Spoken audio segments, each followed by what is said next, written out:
Selamat siang, jumpa lagi dengan Denok Ayu Novel. Bagaimana kabar sobat semua? Sebelum kita mulai cerita ini, ayo kita subscribe, like, komen, share dan nyalakan loncengnya untuk mendapatkan notifikasi terbaru ketika Mimin mengupload video barunya. Cantik terlihat jelek, bab 49 pertama kali tidur bersama. Sherin, buka pintu. Jika kamu tidak membuka pintu sekarang, aku akan menyuruh orang untuk membongkar pintu ini.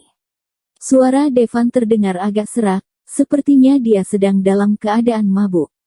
Hati Sherin merasa kacau, dia memejamkan matanya dan menghirup sebuah nafas yang dalam. Devan, mengapa kamu tidak pulang ke rumah dan malah datang ke rumahku? Sherin langsung mengulurkan tangannya dan mengambil tas kosmetik yang terletak tidak jauh darinya. Dia bergegas menata riasan untuk dirinya. Sherin mengira aman untuk tidak menata rias pada saat tidur karena dia tinggal sendiri. Sekarang, Sherin berpikir dia harus tetap menata rias dulu sebelum tidur. Aku menyuruh kamu membuka pintu, Devan berkata dengan nada memaksa. Tunggu sebentar, aku memakai pakaian dulu. Sherin mengerti personalitas pria ini. Pria ini benar-benar akan membongkar pintu jika dia tidak membukanya. Setelah memeriksa riasannya di cermin, Sherin membuka pintu dan satu tubuh yang tinggi langsung jatuh ke arahnya. Sherin membawanya ke tempat tidurnya. Rumah dia sangat kecil, tempat yang bisa diduduki hanya tempat tidurnya. Devan menatapnya dengan tatapan yang tajam. Setelah Devan merentangkan lengan panjangnya, wanita yang sedang berdiri di sisi tempat tidur ditarik hingga terbaring di tempat tidur. Sherin berusaha untuk bangun tetapi Devan menghalangi gerakannya.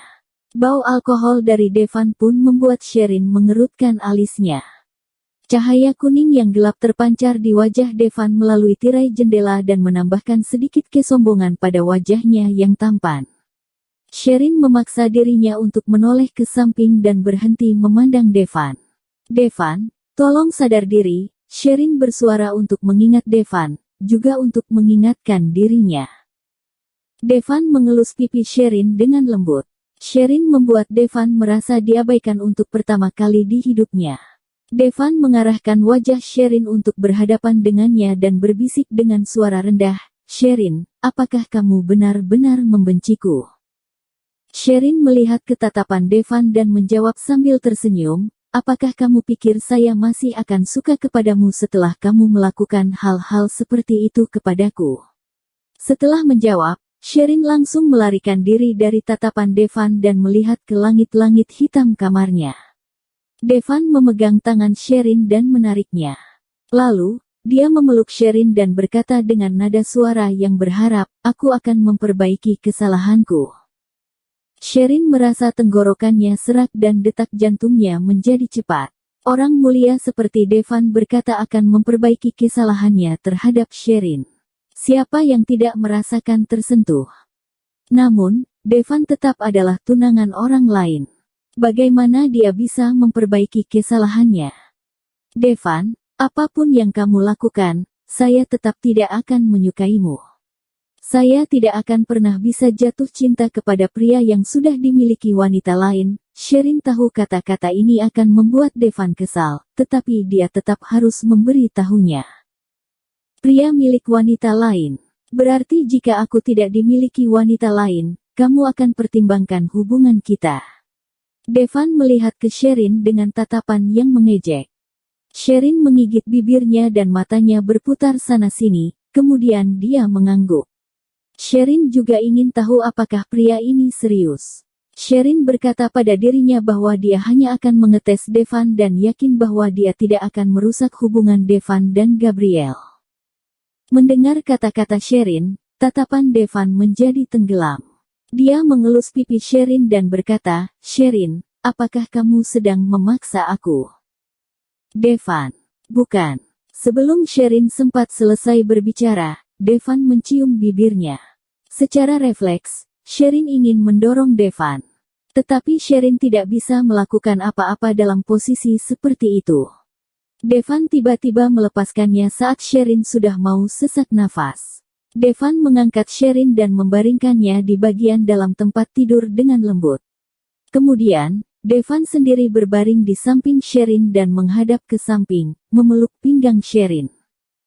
Sherin merasa sangat gugup hingga dia tidak bisa mengatakan apa-apa. Di kamar yang sunyi, Sherin bahkan bisa mendengar suara nafasnya sendiri. Meskipun keduanya sudah pernah melakukan hal seperti ini sekali. Tetapi ini adalah pertama kali dalam kehidupannya Sherin berada di satu tempat tidur dengan pria. Devan. Suaranya sedikit bergetar.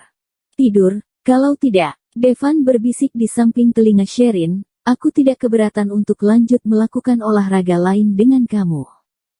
Olahraga pada malam hari ini.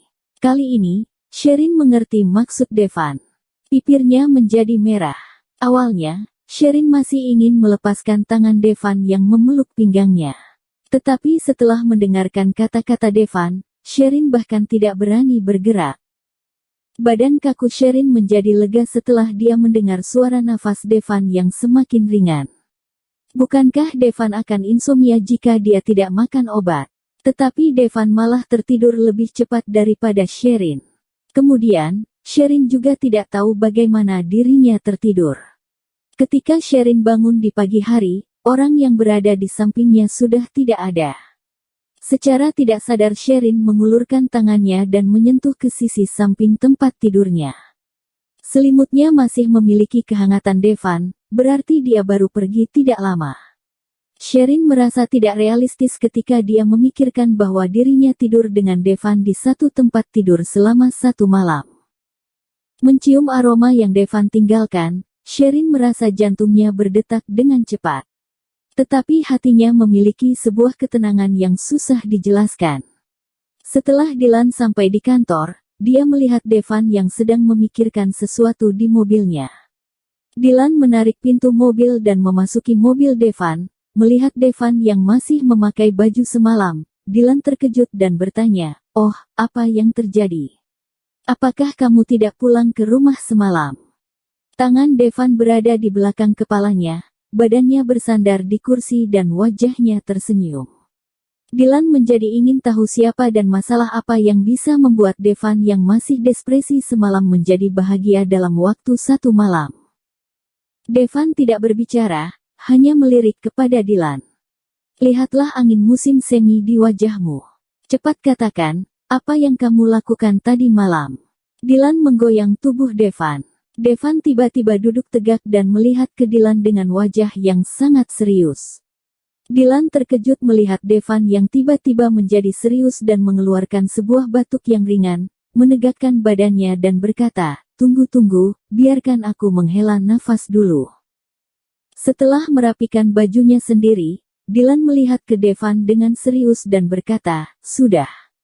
Aku sudah siap mendengarkanmu." Bersambung. Terima kasih kepada kalian yang telah menonton video ini. Jangan lupa tekan tombol subscribe-nya dan nyalakan notifikasinya untuk mendapatkan video-video seru lainnya dari Denok Ayu Novel.